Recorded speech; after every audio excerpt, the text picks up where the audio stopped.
بسم الله الرحمن الرحيم. كتاب هداية المستفيد إن شاء الله درسي توقف الرأي قال لك ولين إلى اللتاء مقدمة جمة تدريدة أنا كبرسيسو في وربرة اللي نما إخلاص ما دان هجة ربنا هاكدو مقدمة جمة تدريدة جتشول مكان كتاب هداية المستفيد في أحكام التجويد واي murtee tajwiidaa waa'ee ahkaama tajwiidaa keessatti kan kaa'amedha jechuudha kitaabni kun. Kanaafuu waan quraana keessaa kan adda namaa baasu jechuudha, akkaataa itti qara'anu kan adda namaa baasu jechuudha. Siiniin kun so'aal jedhama, jiimiin kun immoo jawaab jedhama. Qubeerumti tokko tokkoon kun jechuudha. So'aal gaaffii maa haqiiqatu tajwiid, maali hiikkaan tajwiidaa? Lugatan akka logaa arabaatti hiikkaan tajwiidaa maali? Istilaahan akka seera warra quraanaatti. Istilaaha jechuun seera warra tajwiidaati. Har'a seera warra tajwiidaa ta'a jechuudha. Kanaafuu so'aal gaaffiidha. Maa haqiiqatu tajwiid, maali hiikkaan tajwiidaa? Lugatan akka logaa afaan arabaatti. Istilaahan akka seera warra tajwiidaatti. Mee deebiisaas walumaan ilaalla. Jawaab deebiin at-tajwiidu, tajwiida jechuun lugatan akka logaa afaan arabaatti al-ityaanu bil-jayyid, waan takka bareechanii fiduu, waan tokko bareechanii ittiin dhufuu wayituyyuu tajwiida jedhamaa jechuudha. Waanuma takka bareechuutuyyuu tajwiida jedhamaa jechuudha. Waanuma takka bareechuu tolchuu dhuma wayituyyuu tajwiida jedhamaa jechuudha akka logaa afaan arabaatti. Waan fedheyyuu haa ta'u waanuma tokko tolchanii bareechanii fiduutuyyuu tajwiida jedhamaa jechuudha.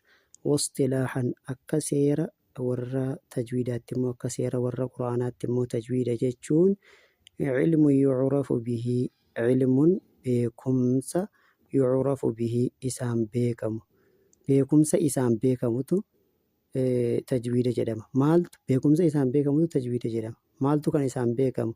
I'xaa'u kulli harfin, cufa harfiitiifuu kennuun, haqqahu wa mustahaqqahu, haqa isaatii fi mustahaqqi isaa kennuun beekumsa isaan beekamutu tajwiida jedhama. Istilaahan akka istilaahaatti ilmuun beekumsa yu'rafu bihi isaan beekamutu tajwiida jedhama. Beekumsa isaan beekamutu tajwiida jedhama. Beekumsa maaltu isaan beekamu? I'xaa'u kennuun kulli harfin cufa harfiitiifuu haqqahu wa mustahaqqahu, haqa isaatii fi mustahaqqi isaa cufa harfiitiifuu kennuun beekumsa isaan beekamutuyyuu tajwiida jedhama.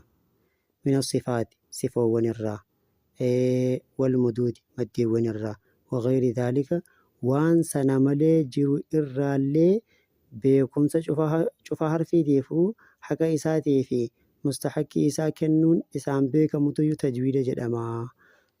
Kanaafuu kattarqiiqi akka qallisuufaa, wattafkiim akka furdisuufaa, wanaxwihimaa waan kana fakkaatu waan kana malee jirurraa jechuudha. Waan akkanaatuyyuu tajwiida jedhama. Amma afaan oromootiin tajwiida jechuun maali yoon jedhe akka logaa arabaatti waanuma tokko tolchanii bareechanii fiduutuyyuu tajwiida jedhama. Deebiinsa akkana ta'a. Wastilaahan akka istilaahaatti immoo akka seera warra tajwiidaatti immoo tajwiida jechuun maali? Beekumsa isaan beekamu cufa harfiitiifuu haqa isaa kennuun, beekumsa isaan beekamutuyyuu tajwiida jedhama. Beekumsa isaan beekamu cufa harfiitiifuu haqa isaa kennuun tajwiida jechuun kana. Tajwiida jechuun maali akka istilaahaatti?